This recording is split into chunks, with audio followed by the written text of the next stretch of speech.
Philly fam? I'm back.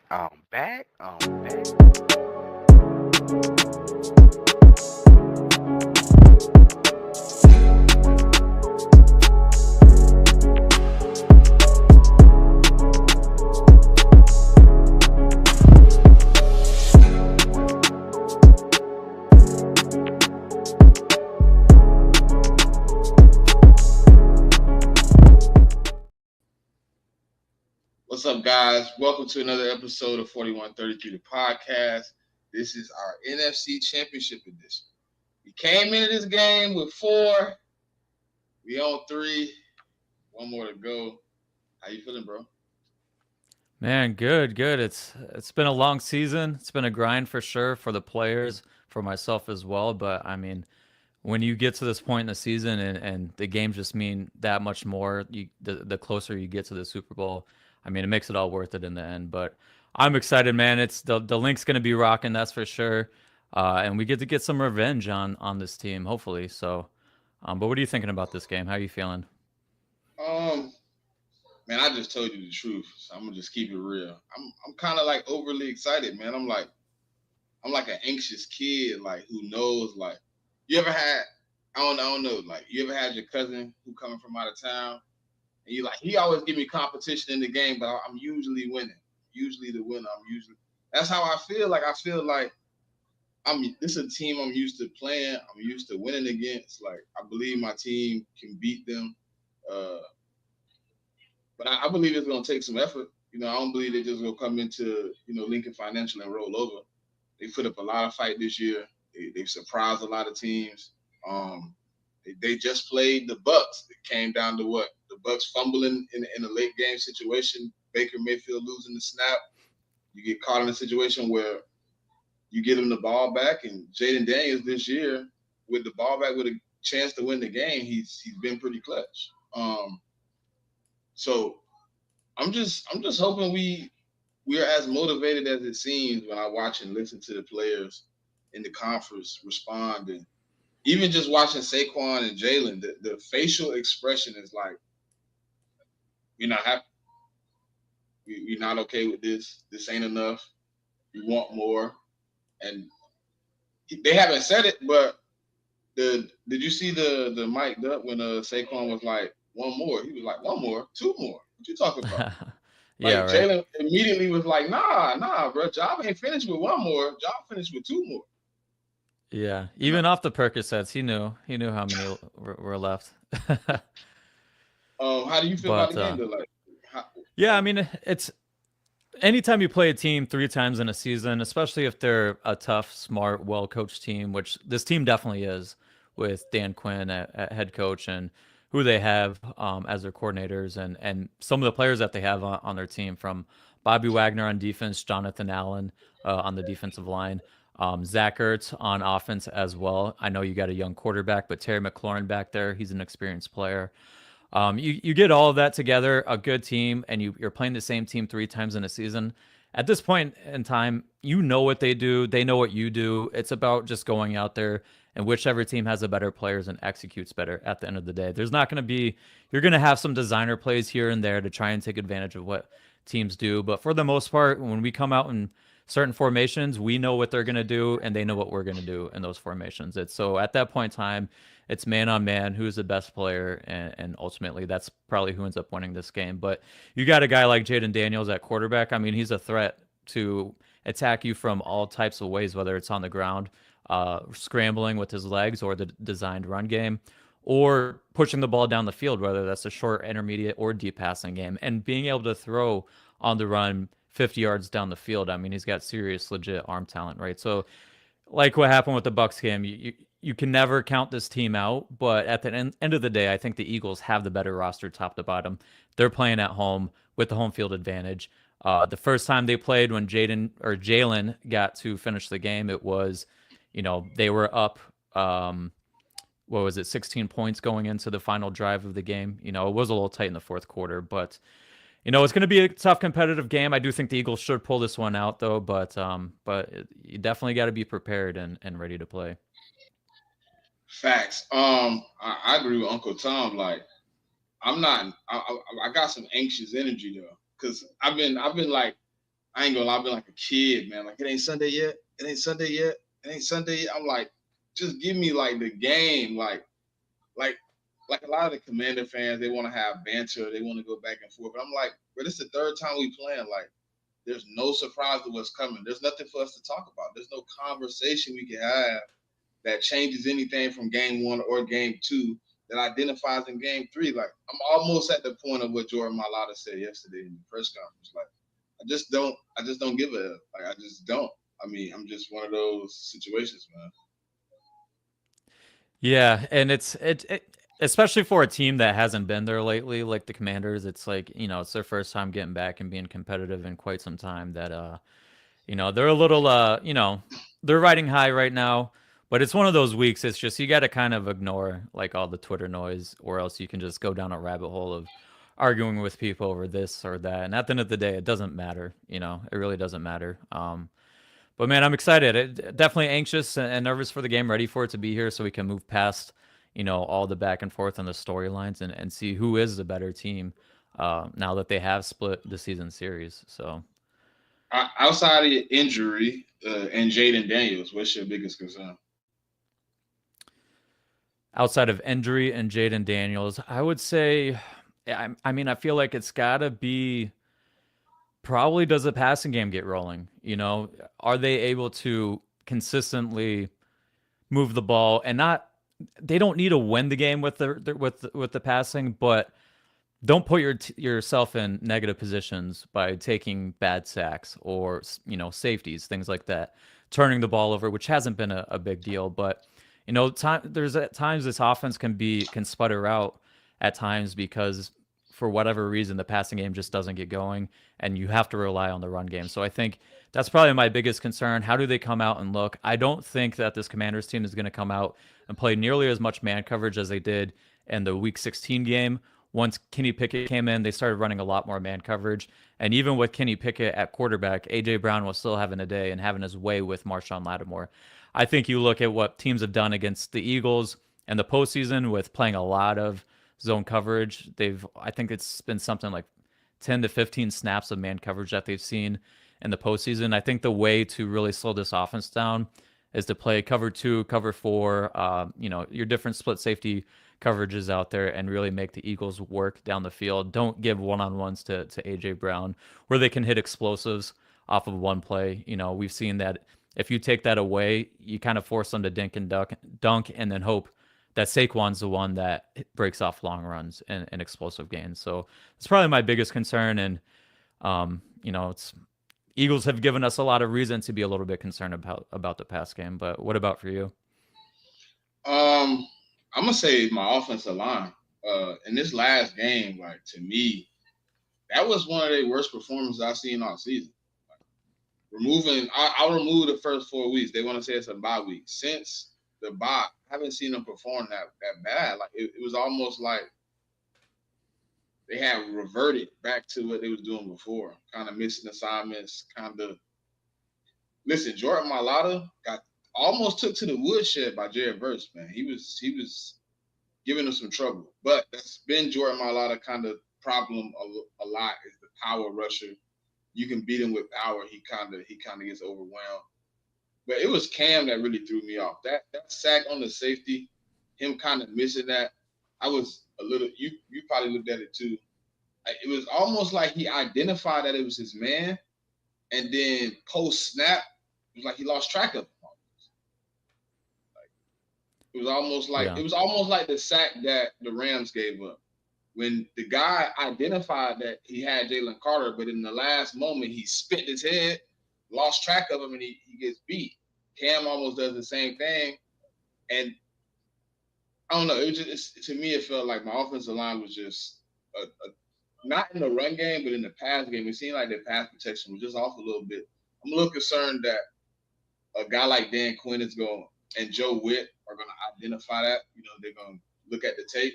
They're going to try to replicate some of the things the Rams did to frustrate the offensive line, to try to get some pressure on Jalen. I mean, obviously, he said he's going to be wearing a brace today, which I was concerned about a little bit, but they're going to send some pressure. So I just hope they can hold up this week and get back to what they do normally. The sample size says they hold up more than they break down. So maybe last week was just the snow not getting footing. Um, I'm gonna count it to that for the moment because I haven't seen it perform like that this season, other than early in the season when everything was off. But now that was probably my biggest concern, man. Seeing them kind of getting whooped a little bit, it seemed a little penetrable.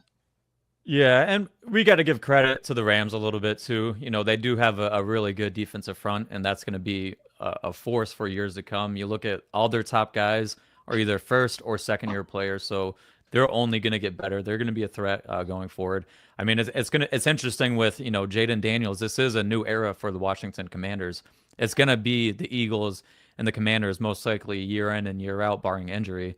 Going to be the teams competing for the top of the NFC East. You'll get Cowboys in there, mixed in there some as well. But yeah, like you were saying with the offensive line, especially the interior of the offensive line, all three of those guys are in bottom half of the league in pressure rate allowed according to PFF.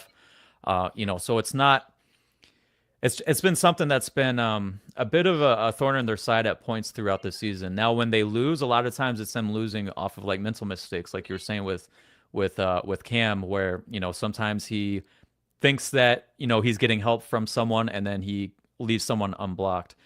With Becton, we saw that exact thing play out on one of the sacks that Jalen took, where he looked like he was going to block. I think it was a blitzing linebacker. He looked like he was going to block him, and then just went and helped out Cam Jurgens. He got depleted. Well, I'm talking about the one where he just he not that one, not the pick stunt. Okay. Those things will happen, but there was one he stepped out to block a defender, and then he stepped back inside and then just let someone blow right past him. It's like things like that have been a bigger issue for them in terms of pressure that they have allowed. Has been, to me, a lot of miscommunication or blown assignments. You get some clean losses, technique, one-on-one losses every now and again. But to me, more often than not, it has to do with like blown assignments across the offensive line. So hopefully that doesn't happen this week. Now, Jonathan Allen is going to be playing, and I think he's a top 5 defensive tackle in the league. He didn't play in the first 2 games that the Eagles played against the Commanders. So that's going to be something to watch for. That when you go back and you watch previous matchups between him and Landon Dickerson, it's a dogfight, between those two. It's good on good when you see those guys going against each other. So if Jurgens, he practiced, he said he's non-committal. He wouldn't really speak to the media today to say if he was playing. I imagine he will play, but if he has to slide in, Landon has to slide in to play center, and then you have Steen out there, and he gets matched up with Jonathan Allen. I think that's going to be something you got to pay attention to. They're probably going to have to figure out ways to double Jonathan Allen on obvious passing downs. And it looks like Daron Payne may not play in this game. He missed all of practice this week, so maybe they get a boost by, when one of their defensive tackles comes back, the other one leaves the field, But we'll have to see how that plays out this week. They definitely need to make sure they're protecting up front to give Jalen that time to go through his progressions. I really want to get back to some of that quick game, man. It really looks like when we're moving the ball in a rhythm, when we like just on time, it seems so much better. We have to wait for stuff to develop, man. It's really been a pain. So if you notice the O-line needs a little bit of help, I mean, the quick game could, solidify some of the blocking and ease some of the pain. I mean, I don't know, man. It's kind of bothering me that AJ and Jalen ain't on the same page, it seems, right now. Yeah, it's when you go through this team runs more quick game than people really give them credit for. The problem is sometimes that's not really Jalen's game, is being a guy that gets the ball out of his hands quick. So sometimes that quick game doesn't look very quick because he'll be hesitant to throw it to someone. Like there was a hitch route to AJ, there was a seam hitch concept in the last game. AJ wasn't wide open, right? But he throws it to him on time. Probably gets 4 or 5 yards on those plays. There's times where he makes those plays, especially early in the game. He was getting the ball out of his hands quick for the most part in like the first quarter, besides one bad sack. But there's times where he just will hesitate and not take the throw and then look to scramble. Maybe he wants to create a bigger play with his legs as opposed to taking the 5-yard hitch to AJ. They lead the league, they're 4th in percentage of targets that go to receivers running slant routes. So it's not like they're not running quick game. That has been a big facet of Kellen Moore's offenses in the past. It's just you know, this is something with Jalen learning a new offense yet again. I feel like, year two and under the same offense, I think he'll play quicker, more confidently. But at the beginning of that Rams game, go back and watch it. Outside of the third down sack he took in the first quarter, before it started snowing, he was getting the ball out of his hands fast. If Jalen relies on that, relies on his checkdowns instead of always trying to escape with his legs, and you look at this week, he might be a little banged up and less likely to I run. like it when I hate to say it, but I like when his knee a little banged up.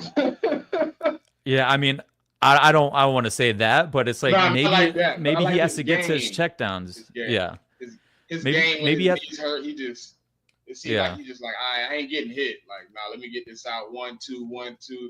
Like last year when he had that the knee injury, he knew he couldn't scramble, so he was taking the check downs, he was taking the quick routes, he was taking the across the middle plays. If he played like that, healthy, and he took the run when he had to, Jalen would be a lot more deadly. Yeah.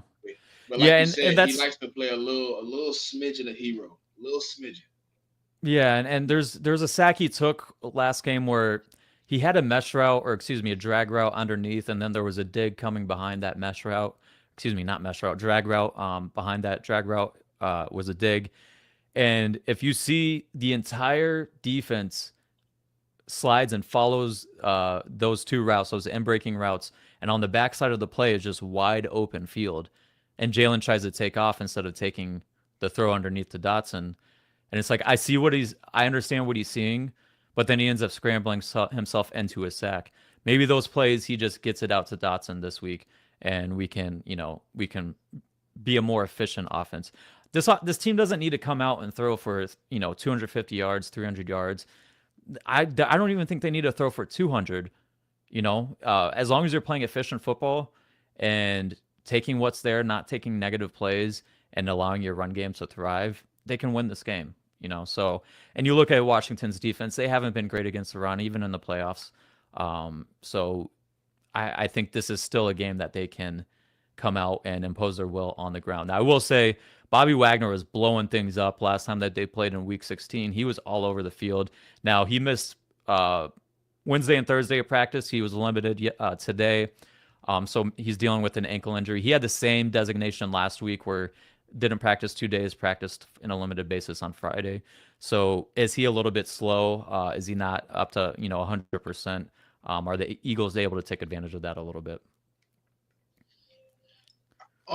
Looking at the matchup, right? So you just said I was just gonna ask you about him, but you just said about Bobby Wagner.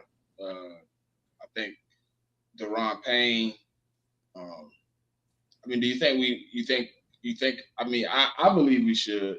Obviously, you do too. But do you think we'll have more of an emphasis on running the ball? I mean, it's going to be. We know what this team is at this point in the year. You know what I'm saying? You don't change things up in the championship game. They're a run first team, and they're going to continue being a run first team. I mean, Hopefully, unless they you can Kyle build some Shanahan. stuff off of that. Well, I guess, but that's what I don't think Sirianni is going to go and change things up at this point in the season. He seems to be a pretty stubborn guy for the most part. Yeah. But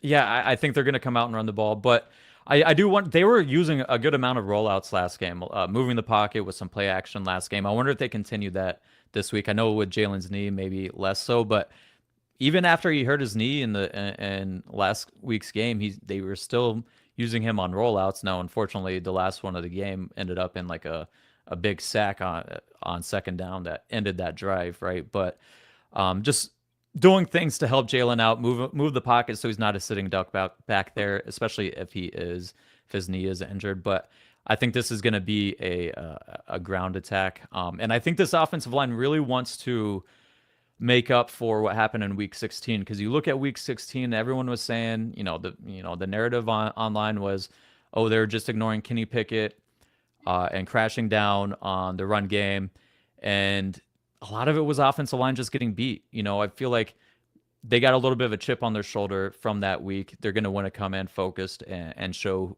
who they are on the ground and remind everyone that it's the best run blocking offensive line in the NFL.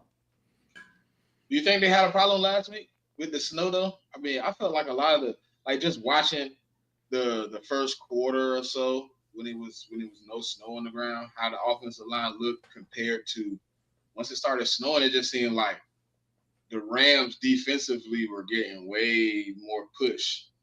It seemed like they were, kind of handling the situation a little bit. Well, we still saw, Saquon with like a 70-yard run in the snow at the end of the game too, But it happens. You're not going to win every rep, right? You're not going to win every rep in the NFL, especially in the playoffs, right? So things will happen. I would say more there was like blown assignments in the Rams game. Mekhi Becton, man, he has had some rough couple weeks, the past few weeks. He does a really good job of, like, he's really good at this. This is his superpower. If it's a defensive tackle on the line of scrimmage or a linebacker like we saw in the big Saquon run, he can get his hands on you quick. He can absolutely move you out of gaps. But when he has to work to the second level, I mean, there's times where it's just all gas, no brakes. He's going head down, trying to take out a linebacker, and sometimes you get highlight plays out of that. But there's a good amount of times where he just completely whiffs on those blocks. There's times on his combination blocks where there's some confusion where you're not always sure if it should be blamed on Becton or someone else when you're double teaming. But there's been a lot of reps where both guys stop blocking the defensive lineman to work up to the linebacker, right? Just things like that need to get cleaned up. Just two guys end up blocking the same guy too many times. We saw that last week. So hopefully some of that stuff can get cleaned up, or they can figure out ways to get Becton with his hands on a guy right away, as opposed to having to work up to the line to the second level as much. That was an interesting thing you said about the. I've heard that we emphasized a lot about them crashing more on the RPO sets when Kenny Pickett came in, but I did see a lot of like just kind of just getting beat like to the point, like faster getting off the ball. Like it was a lot of that too. Like obviously Kenny Pickett timing is off a little bit, but that still don't decide the fact that you get pushed out the hole, pushed in a hole, things of that nature where you should be moving the defender left, and he move you where he wants you to go. It just don't work Right. like that. That's not how the And run and game positive.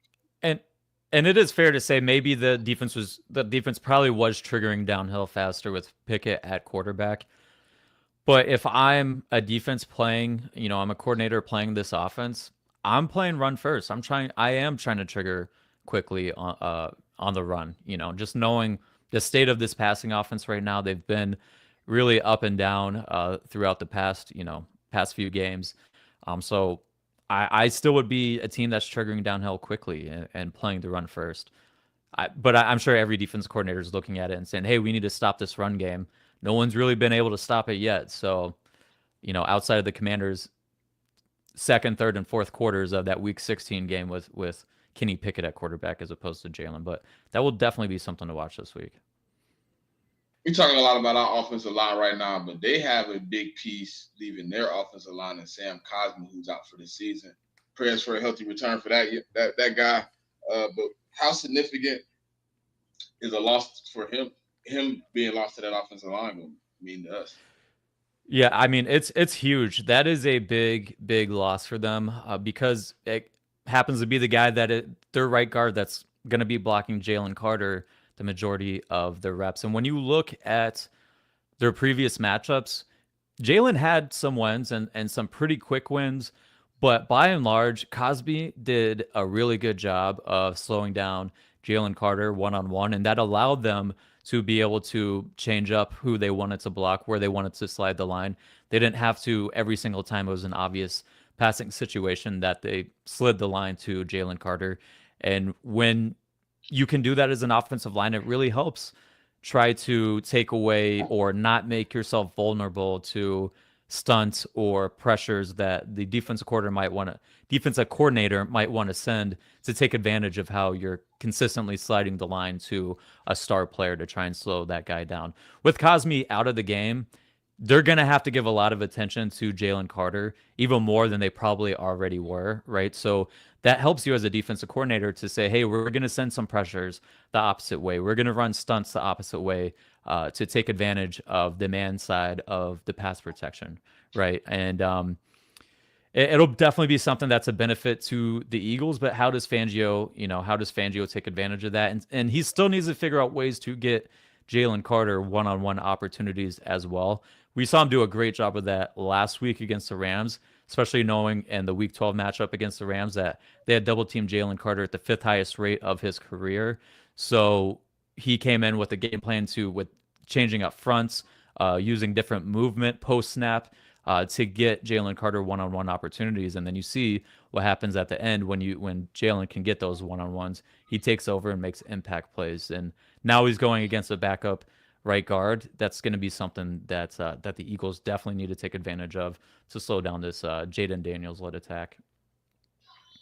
It's something he's seeing now too, man. He's starting to notice what offensive linemen are doing to try to take him away. Like him calling that stunt mid play, sitting back on his knee, putting his hand behind his head, and him and Nolan pretty much just saying, "Hey, look, we seen it coming." Did you see that? Did you see the Eagles the mic'd up they had of that moment? Yeah, so that was Yeah, great to see, like letting your players make those calls on the field, so you're not always having to call that in from the sideline. Let them have some ownership, and so that was great to see for sure.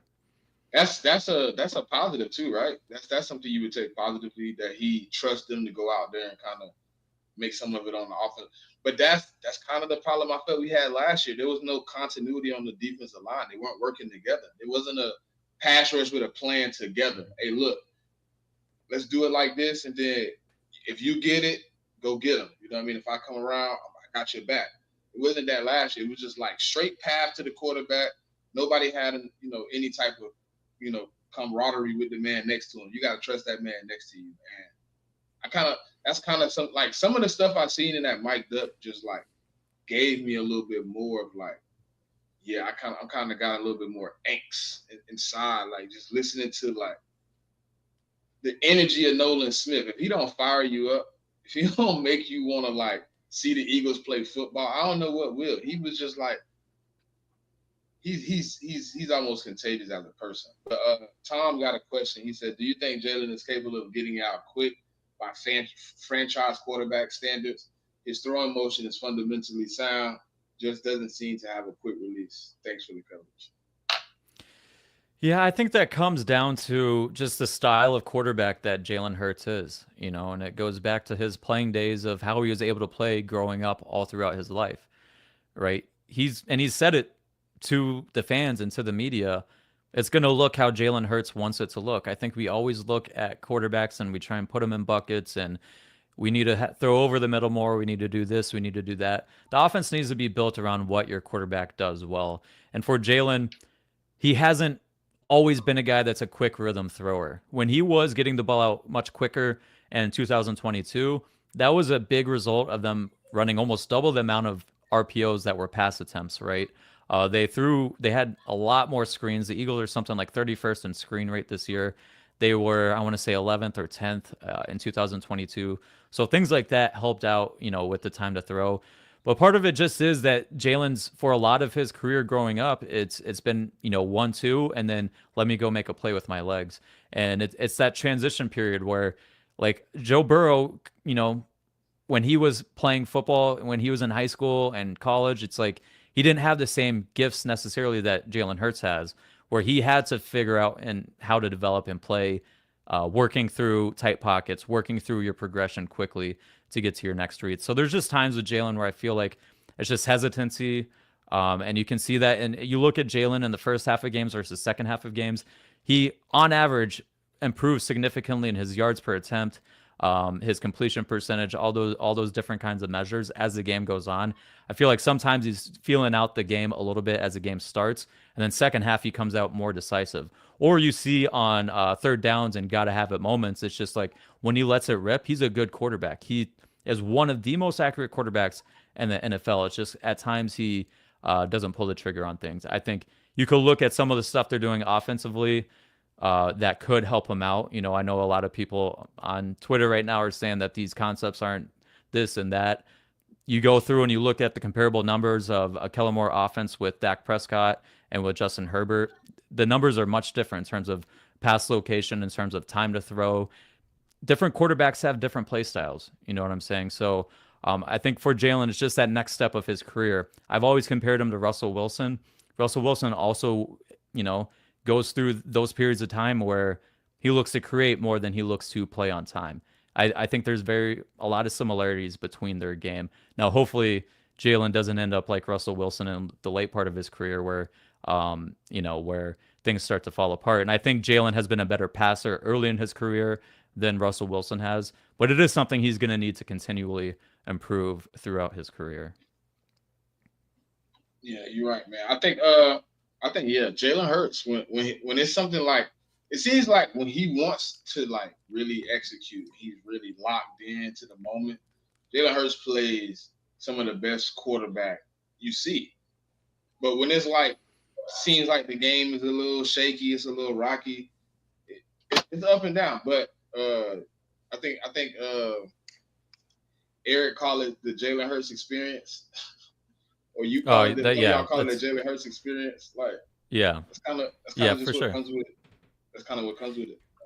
And the thing is, you Um, get huge game-breaking plays by him scrambling and using his legs sometimes, but then sometimes he'll run himself into a sack, like the play we talked about earlier, where they're running that drive concept with the drag and the digger up behind it, and the pass is there to make. But he also probably could have made a huge play with his legs, an even bigger play with his legs. It's like I said it early in the season. It's got to be kind of hard to coach Jalen because sometimes he won't play on time, but he creates big plays, and then other times he misses those plays and then he takes a sack or he has to throw it out of bounds, so things like that. There's a couple of comments in here about the RPO. They do call more illegal man downfield. Now I feel like it's been a bigger emphasis after that 2022 season. So I feel like that forced them to have to change up their offense a little bit. As in terms of them being a bad screen team, the teams that are really good at screens, they spend a lot of time on using screens and developing their screen game. If you're a team that's non-committal about, building out your screen game, then it's not going to be as good as these teams that spend a lot of time working on the blocking, the play design, and all that kind of stuff. And the screens that they use mainly now, for the most part, are bubble screens that they run like once a game. They're really using that once a game to force you to have to honor it so it can help open up things and the run game. I know people hate when we throw the bubble, but it really is only like one time a game. And it's like that, uh, you know, George Kittle used to say this about Kyle Shanahan. He will call a play that he knows won't work early in the game because it will open up something later in the game. Go look back to the Saints game when they ran that bubble RPO early in the game, and then see how that opened up Saquon for that 60-yard touchdown that he had later in the game. So you got a lot of different things that go into it, but I think they would benefit themselves this offseason. Go and reimagine their RPO game a little bit. How can they fix some of these illegal man downfield penalties? Because I think that will ultimately help Jalen do what somebody he said does they changed the best. rule. Somebody said they changed the rule.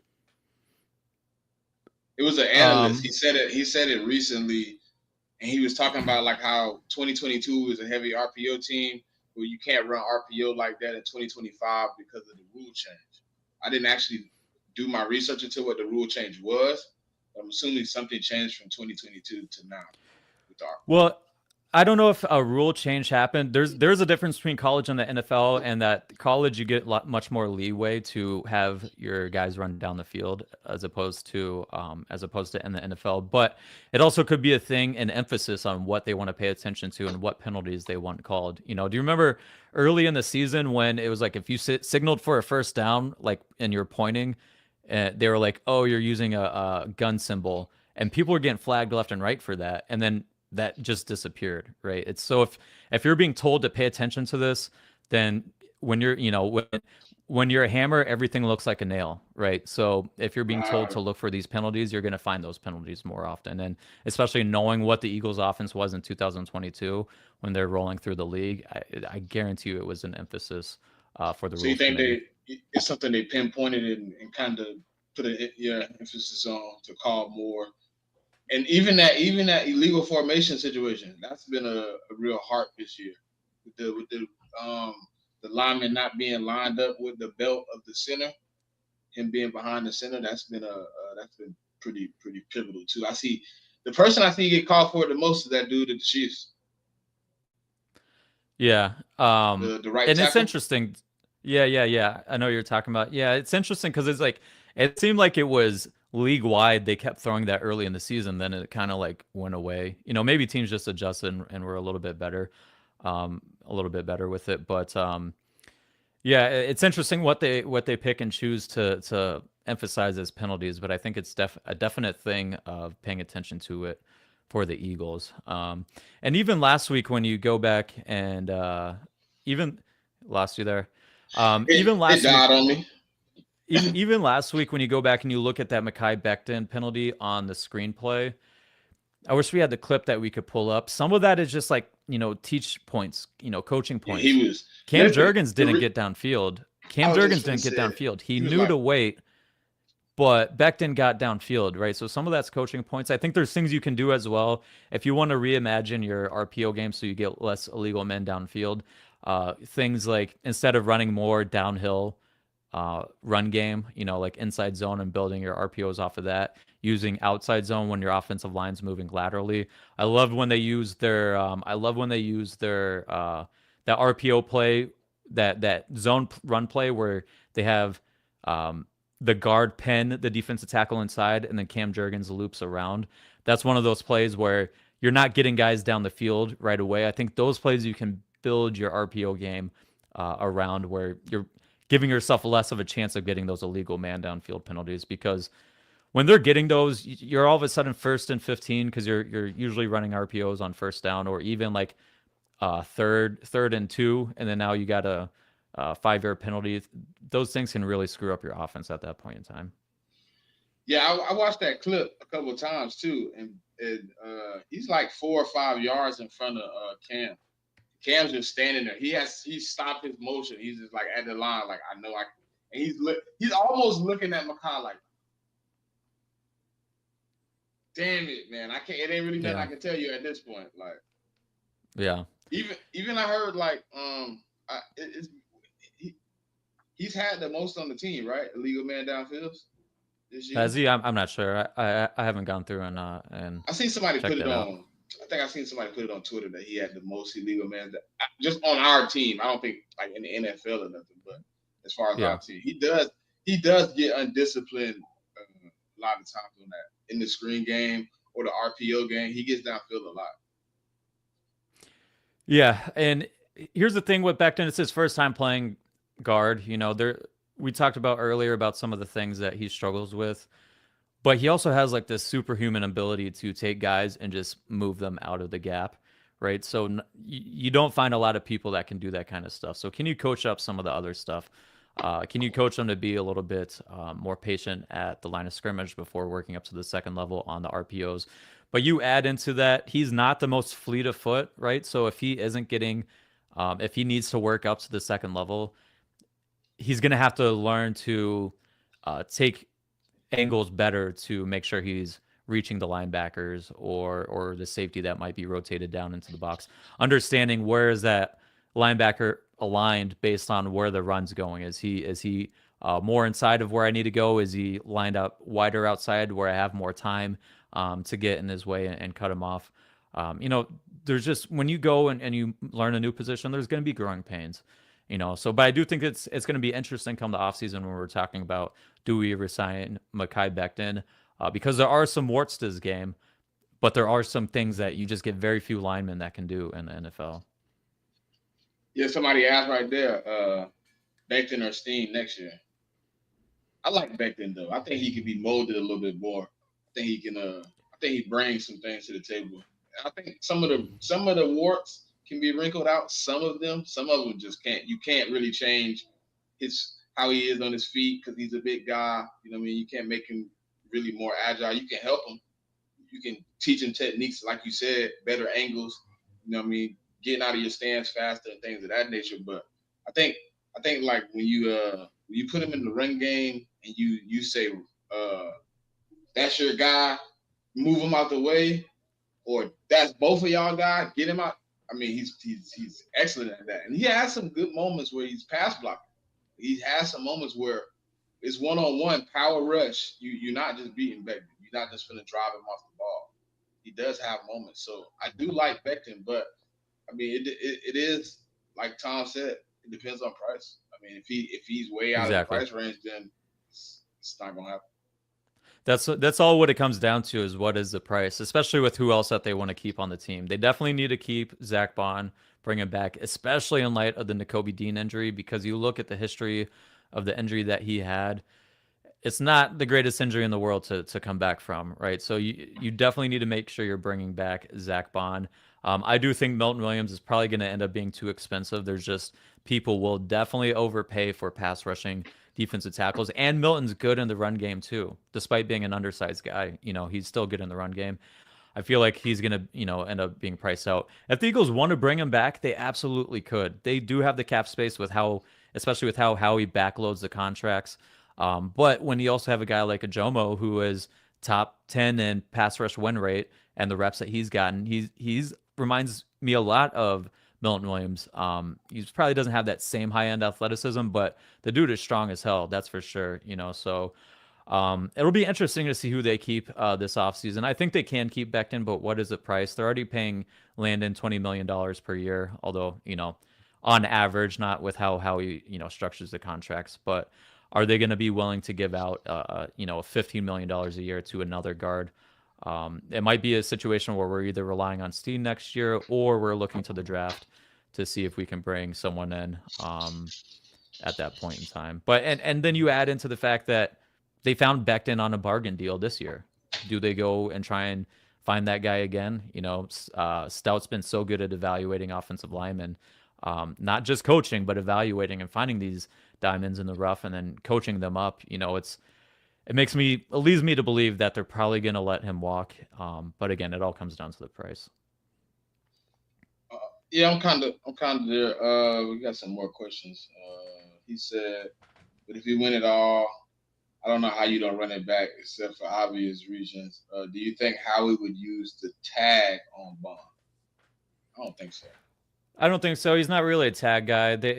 Howie doesn't generally like to tag guys, and you don't get as much um, a contract flexibility.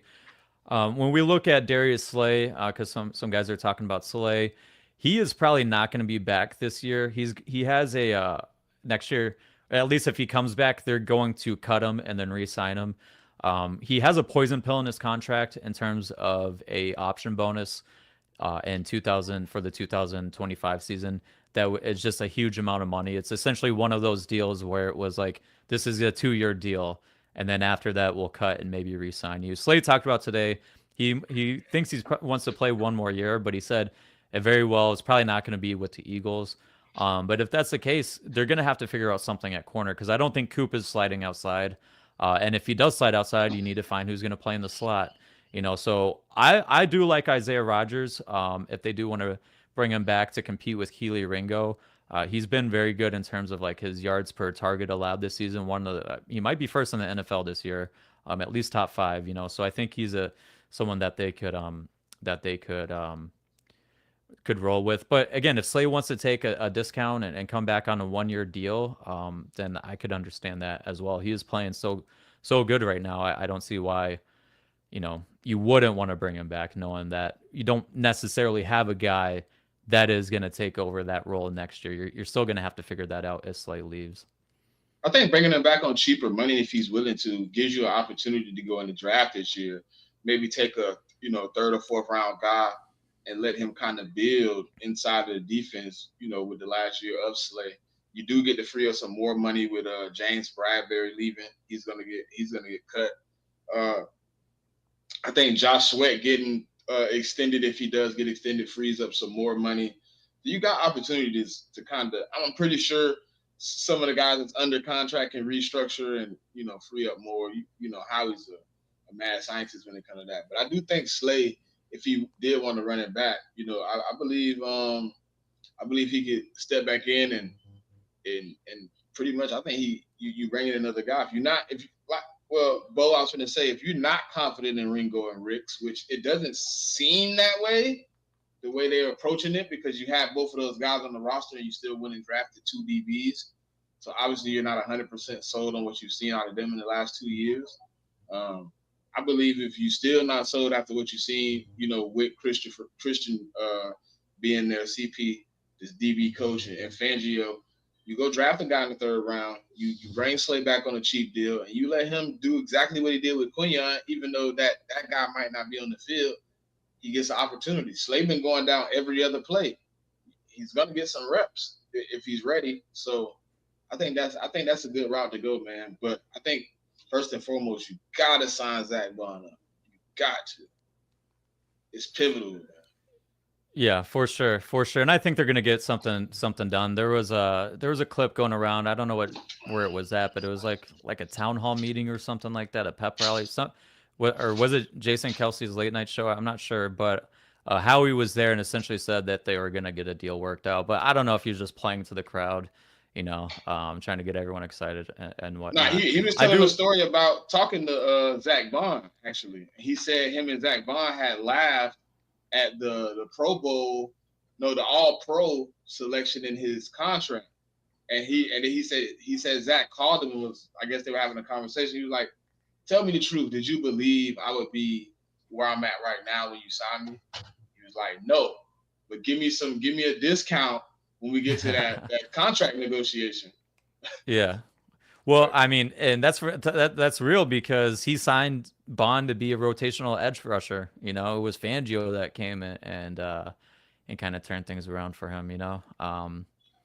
But it'll be interesting to see what they do. I like Ringo, but we've only seen him in limited action. There are some warts to his game. There's some things he needs to improve upon. At the end of the day, if they don't bring back Slade, and they don't go out and make a big signing, which I don't imagine they're going to do at corner. I think they're going to try and, figure something else out.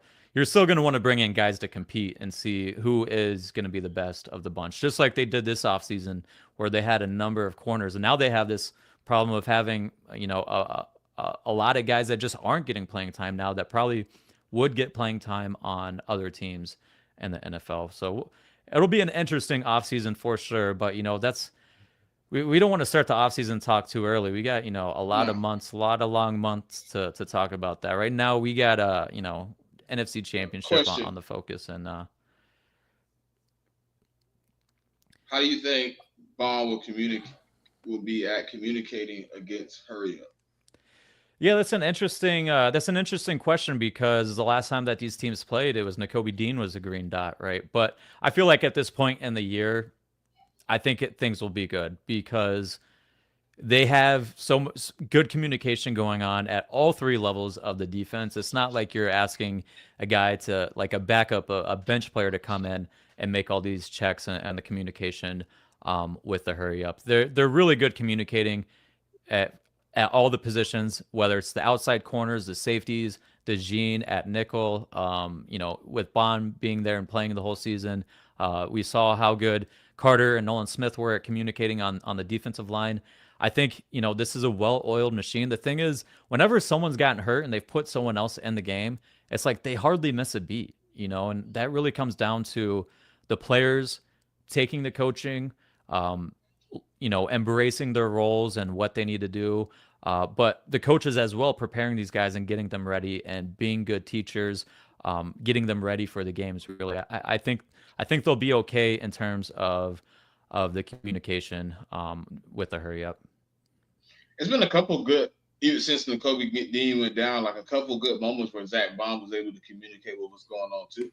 Like when he seen it, he identified it for Oren Burks, and they read and reacted, made plays. So I think he'll communicate well in that situation. He's putting the work in.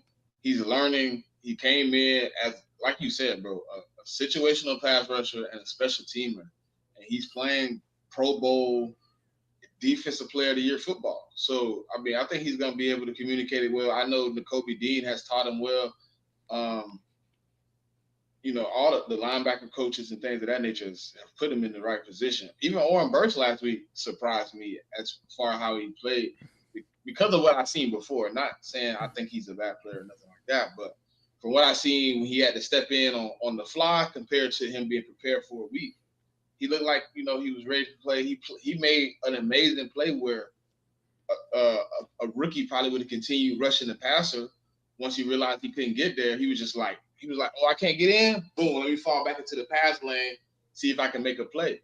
That's a play that you only make it if you're a vet. So I think Bond will be all right, man. I think a lot of the things that team they think they're gonna get away with. I think we, like you said, we're gonna be prepared for it. Yeah, and to add another rep too from Burks, where he was blitzing and then they threw a screen and he recognized the screen and then got back out and made a stop. When if he didn't make that stop, it could have gone for a big gain. You know, there were some plays that he missed, but that's going to happen with backup players. But he does make plays, you know, impact plays for the team as well. We saw it in the very first play against the Packers, ended up being a huge play for the team, right? So he can make plays. But the greatest part about it is they're playing a team that they've played 3 times now. When you go through and you've prepared for a team 3 weeks of studying their film throughout a season, it's like you're gonna be on point. You're gonna recognize the formations and what they like to do out of these formations. This is when it becomes less about, you know, scheme does matter, the coaching does matter, but that's when it becomes about who's the best player on the field because they're going to know what you do, you know what they do. It's kind of like in the NBA, you get these the series, you know, you get to game 3, 4, 5, it's like it's not so much about the adjustments anymore. They know what sets you're going to run. It's just about can you stop it or not. And I think we got the guys that can do it, especially defensively. I think this is going to be a much better defensive performance from these guys going into this game. Do you think it is any benefit that Jalen didn't finish that last game? Maybe just them not seeing enough of Jalen Hurts in particular. I know Dan Quinn and Joe Witt have played Jalen multiple times, but maybe something that we maybe had a plan for in the last game we weren't able to use or implement with Jalen Hurts being going out so early. Well, I mean, probably not. But here's if they played that game and Jalen plays, they probably end up winning that game, and the Commanders very well might not have even made the playoffs, and we might not even be sitting here and talking about this, right? But that's shoulda, coulda, woulda. Not that I really care. I think this is a better team, and they should win anyways. But you know, I guess there is some merit to it that you know the less you do get to see of a specific quarterback, especially if you're going to use a different game plan than what you used in the first game. How is that quarterback going to react to it with the new game plan? So, I mean, I guess there is a little bit of benefit to it of not seeing him as many reps, and you know, there is a little bit of a benefit to it as well. But I don't know. At the end of the day, it's like, you know, you've seen this stuff on film so much now. You have so many reps to see, okay, what do they like to do against cover two? What do they like to do against man coverage? What do they like to do against quarters? Where does Jalen like to scramble? Where does you get to know, like, you have all this data on them right now at this point in the season that you're not really surprised by anything that they're going to throw out or anything that's going to happen. You have an understanding of who these players are and what they like to do, and you're developing your game plan based on that. You know I asked that because you know the casual fan or the skeptical fan always like, oh, we're gonna open the playbook up now, and it's like, bro, you've been playing 18 weeks. If you haven't opened the playbook up yet, that part of the playbook that you haven't opened is closed for a reason. Right. It's not open because you can't open it. Right. And they're like, nah, we got extra stuff coming. I'm like, you don't change. The Tiger doesn't change his stripes, bro. Like you've been playing a certain way for 18 games. You're not just gonna get in the playoffs and become a different team. If you do, you're probably gonna get punched on. You're probably Yeah. gonna lose those games because teams are you're probably not performing it at your best, and teams are just gonna play defense. You know what I mean? They're gonna the defense is gonna be prepared to play their set. They're gonna play it the way they're supposed to. If you haven't been practicing it and repping it week in and week out, you just throw something in a game, it just doesn't work like that. It's not that way. Yeah, absolutely. And they've won how many games? 16 games this year doing what they do. It's like you're not going to get to the end of the season and be like, "All right, we're changing who we are at our core." That's not what you're going to do, you know. There's going to be some designer plays. There's going to be some things where you draw up some specific plays this week that you probably haven't done all season long, but again, that's a handful of plays throughout the game, you know. You're not changing up your core plays. You're just changing up the presentation of it a little bit. Maybe instead of motioning a guy from across the formation from the right over to the left, you motion that guy from outside on the left to inside on the left into a bunch formation, or you run it out of a different personnel grouping or something like that. You're not going through and all of a sudden you're doing, you know, you're not all of a sudden going through and just changing up your entire structure of your offense. You're not going to all of a sudden see a Ben Johnson type of offense at this point in the year. Travis has a question. He said, "Why does Jaden Daniels struggle against cover two so much? Isn't that like the worst coverage for him by far?" To be honest, I didn't pay attention to too much of cover two looks against Jaden Daniels, especially when you're getting ready for the games. I try and look at defenses that are like defenses like us, and we hardly run cover two. But in general, cover two, you're taking away a lot of the deep throws, and you're trying to force it down underneath, right? And there's a lot of guys that can rally to the ball underneath and times like that. You look at Jaden Daniels as well.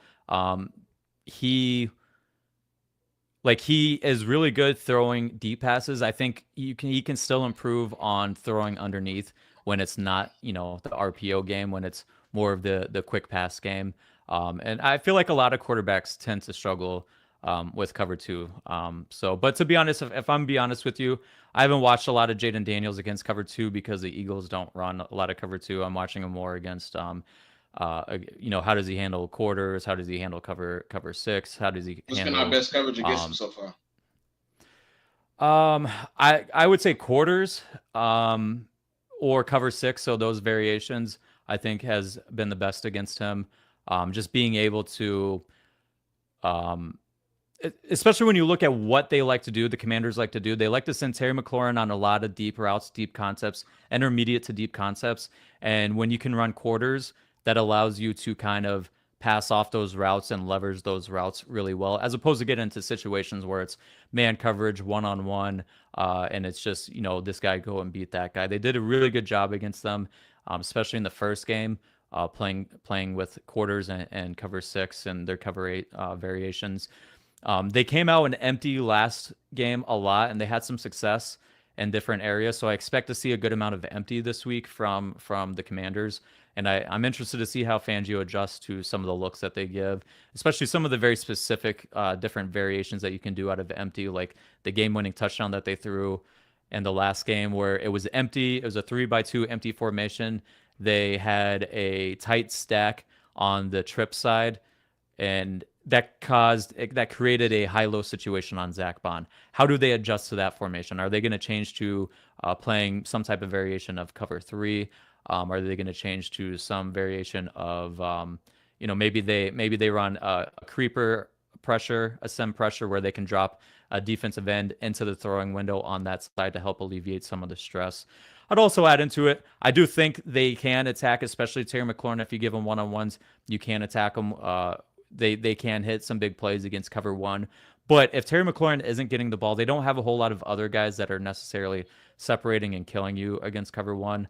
But I would, especially long down and distance, I'm going to sit there and play a lot of quarters, a lot of cover six, things like that. I did see something I haven't seen much from Fangio this year. He came out with a double mug look against the Rams. Do you think you see some of that this week? Quite possibly, especially if they're going to be doubling Jalen Carter a lot. Like, that's a way where they can get one-on-one matchups for him. And then potentially they can use one of those guys in the double mug look to be a spy, or maybe they run a stunt, like a flush stunt where Jaden Daniels scrambles outside and to the right at the highest rate in the league. Something like 60+% of his scrambles are outside of the pocket to the right. Maybe you crash your defensive end inside to give him what he wants, which is a soft edge to his right, and then you loop Zach Bond or you loop Oren Burks around the edge to kind of take that away and force him into a negative play. I do expect to see a couple of different, just like we expect to see some designer plays on offense, I expect to see a couple of designer fronts, pressures and stunts from Fangio this week to try and create some negatives and some obvious passing situations. I'm for sure interested in watching this game plan, this matchup between Fangio versus Kingsbury and Jaden Daniels this week. All right, I'm gonna change it up again this week, man. Since we're trying to get one more, we're gonna do our prediction of the game a little different every week. See, last week I asked you for the score, then I asked you for the three keys.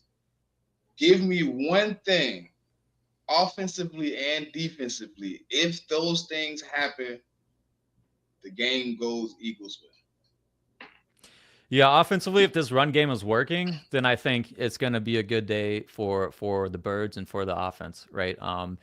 When they've been able to lean on the run game, it's allowed them to overcome bad passing games. It allows you to overcome games where you take 7 sacks and you throw for a net of 65 yards, right? They still were 2 missed extra points away from putting up 30 points last week and having not a very good passing day, right? Add into that, they were a false start away from getting a tush push for a touchdown. That's a 4 point swing right there. And you also take away that Dallas Goedert screen where it got taken back by a penalty. You got the AJ Brown drop, things like that. Even when things aren't working, this run game has kept them in games that allows you to control the clock as well, right? Keep those good offenses on off the field as well. So if the run game's working, I think it'll be a good day for the Birds. And then defensively, red zone defense. They're going to move the ball. When you face top 5 offenses, you're not going to hold them down all game long, right? But can you hold them to field goals instead of touchdowns? And I think that is where you're really looking for this week. How do they do in the red zone? Last time they played, 5 touchdowns, not all in the red zone, but I think they were 3 of 3 in the red zone, 5 passing touchdowns. They weren't able to hold them to field goals as much as they needed to. You get them to hold the field goals. You can run the ball, control the clock. I think that they can win this week. Okay, so I'm not gonna use the same thing as you, but if Jalen Hurts can play mistake-free football, if he could just make those don't make the crucial turnovers. If we can play mistake-free turnover, if we end this game with 0 turnovers on offense, I believe we solidify winning this game.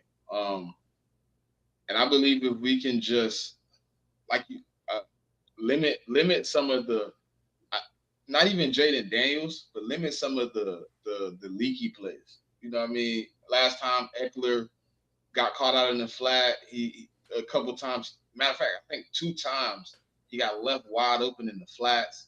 Like, just pay attention. You know what I mean? And execute. Just don't let the leaky plays happen. If it happens in structure and you there and he get a play, then cool. But we can't leave guys wide open. If we limit those sneaky explosive plays like that, where he's checking it down for 4, but he gets 30. You just gotta stop those. You got to. I don't really got a score prediction, man. I don't want to be egregious. Every time we give a score prediction, it don't even go our way anyways. It never does. Yeah, If you I give a know. score prediction like by 10 and we win by 3, it's like Yeah, one of I my mean one of my it's one of my avid subscribers, he did the reverse psychology last night. So he was like, it's gonna be 33-31. I'm like, bro, you come here every week and say 37-17. And now you say 33-31. He's like, yeah, look at the scores it's been every time I say it. I'm like, all right, we're gonna see. Yeah, right. Yeah, a little superstitious there. I get it. But it is hard. I mean, it's hard to predict scores because it's like it's not like basketball where you get on average, 100 possessions a game, right? Football, uh, um, you snapped a ball over the punter's head, and all of a sudden it's like, well, all that stuff that you were talking about on offense and defense doesn't really matter to the score prediction at that point in time. You get a fumble, guy picks it up and returns it to the house on fluke plays. There's just more fluke plays in football than you get in sports where there's a bigger sample size, right? So it's hard to predict scores in football, but I don't think it's going to be high scoring in terms of on that end, like that high scoring. I think this defense is going to come out and do a better job of keeping them out of the end zone. I think they're going to have a better game plan of stopping them. I think if I had to put a score prediction to it, I'm gonna go Eagles. I'm gonna go Eagles 27, Commanders 21. Put my foot to the flame, huh? I'm gonna go with Eagles 30, 31. Commanders 24. Okay. Okay. Well, should we put a little? Should we put a? I was gonna say, should we put a wager on that? Who's closest? But I don't even know how we're gonna figure that one out. Too much math for me. But But either way, man, it's been fun doing this. His last home game for the team, the fans are for sure going to be rocking. The link is, I mean, look back at the previous times teams have had to come to play in the link in the NFC Championship game. It hasn't gone too well for them. It's been a lot of domination the past few years. You're going to get a lot of energy. This team is going to be ready and geared to go. They're going to be prepared, that's for sure. And I'm more than excited for this game.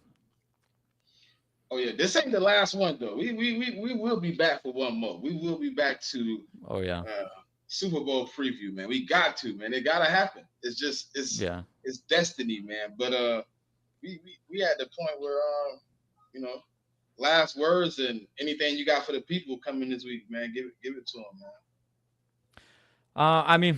Pretty much what I said is it's gonna be, it's gonna be a fun one. The link's gonna be rocking, but enjoy what we've seen this season. You don't get a lot of these seasons where you end up in NFC Championship games, so just appreciate the season that we've had and everything. But it's once that game locks in, man, it's gonna be all gas, no brakes. It's gonna be a lot of fun. Hopefully, this team puts it all together and we see a similar game to what we saw in Week 11. But man, I'm excited. I know the boys are ready, and the coaches are going to get them ready, and it's going to be hard for those Commanders playing on the road at the link. If they really dressed up the statue and it's not the dude from the Green Bay fan, if it's really Commanders fan, at this point, every time y'all put something on that statue, your team has only scored 7 points. That's crazy. I seen somebody put the stat up. I think the last 2 NFC Championship games, both of the teams dressed up. Both of them lost 30+ to 7. So I mean, y'all want to dress up? They already did it now. I mean, it's already done now. Rocky's very he's precious to the city. But it's gonna be a close game, man. I think it's gonna be a battle. I know every Eagle fan sitting here wants the easy game. But look, just go in expecting it to be a dogfight. This team didn't get here because they lay down.